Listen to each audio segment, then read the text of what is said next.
నేపాల్లో ఆందోళనలు మహోగ్ర రూపం దాల్చాయి. రెండవ రోజు ఆందోళనలను యువత, విద్యార్థులు రెచ్చిపోయారు. పోలీసులతో ఘర్షణ, హింసాత్మక ఘటనల్లో మరణాల సంఖ్య 22కు పెరిగింది. పార్లమెంటుకు నిప్పు పెట్టారు ఆందోళనకారులు. అలాగే పలువురు నేతల ఇళ్లు అగ్నికి ఆహుతయ్యాయి. మంటల్లో మాజీ ప్రధాని కనాల్ సతీమణి కాలి చనిపోయారు. ఆర్థిక మంత్రిని రోడ్డుపై పరిగెత్తించి కొట్టారు యువకులు.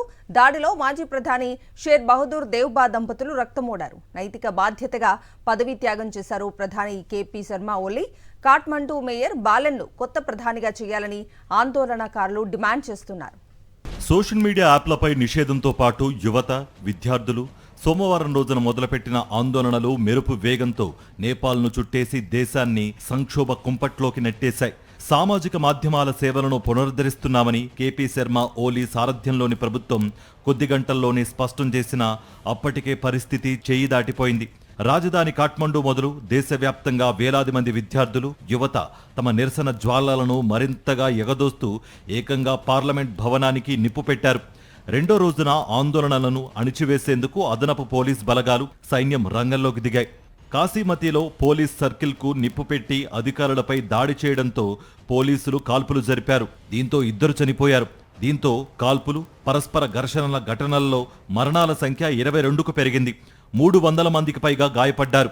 నేపాల్ను పట్టిపీడిస్తున్న అవినీతి, రాజకీయ వారసత్వం, సంపన్న, ఉన్నత స్థాయి వర్గాల ఆధిపత్యంపై ఇప్పటికే విసిగిపోయిన యువత తాజాగా సామాజిక మాధ్యమాలపై హఠాత్తుగా నిషేధం విధించడంతో వాళ్లలో ఆగ్రహం పెల్లుబీకి మహోద్యమంగా మారింది. కట్టలు తెంచుకున్న యువ ఆగ్రహాన్ని తగ్గించే లక్ష్యంతో ప్రధానమంత్రి కేపీ శర్మ ఓలీ తన పదవికి రాజీనామా చేశారు.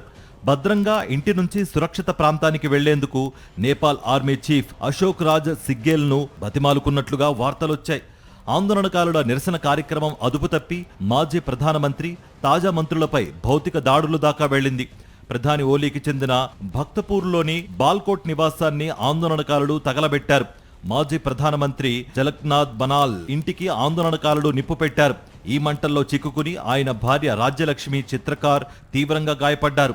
హుటాహుటిన ఆమెను సమీప కీర్తిపూర్ భర్నా ఆసుపత్రికి తరలించగా అప్పటికే ఆమె ప్రాణాలు కోల్పోయారు. ఆందోళనలను ఏ దశలోనూ అడ్డుకోలేక పోలీసులు చేతులెత్తేయడంతో విద్యార్థులు, నిరసనకారుల విధ్వంసకాండ ఆకాశమే హద్దుగా సాగింది.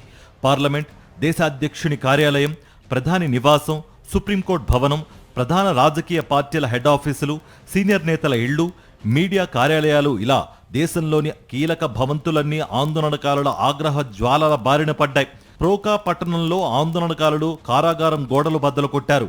దీంతో జైలులోని 900 మంది ఖైదీలు బయటకు పరుగులు తీశారు. యువతలో విపరీతమైన ఆదరణ ఉన్న కాఠ్మండు నగర మేయర్ బాలేందర్ షా వెంటనే పార్లమెంట్ను రద్దు చేయాలని డిమాండ్ చేశారు. దేశంలో పరిస్థితిని మరింతగా కట్టుతప్పొద్దనే ఉద్దేశంతో నేపాల్ ప్రభుత్వం కర్ఫ్యూను విధించింది. అయినా సరే వేలాది మంది విద్యార్థులు, యువత జెన్జెడ్ కూటమిగా ఏర్పడి రాజధాని కాఠ్మండు మొదలు పట్టణాల దాకా విధ్వంసానికి తెగించారు. కనిపించిన ప్రతి ఒక్క రాజకీయ నేతను చితకబాదారు. ఆర్థిక మంత్రి బిష్ణుప్రసాద్ పాదేల్ను వీధిలో పరిగెత్తించి మరీ చితక్కొట్టారు. వెనుక నుంచి ఆయన్ను ఒకతను వీపు మీద ఎగిరి తన్నుతున్న వీడియో సామాజిక మాధ్యమాల్లో వైరల్ గా మారింది. గోశాల, లూభు, కాళీమతి పోలీస్ స్టేషన్లకు నిరసనకారులు నిప్పు పెట్టారు. టైర్లు తగలబెట్టి రోడ్లపై రాకపోకలను నిలిపివేశారు.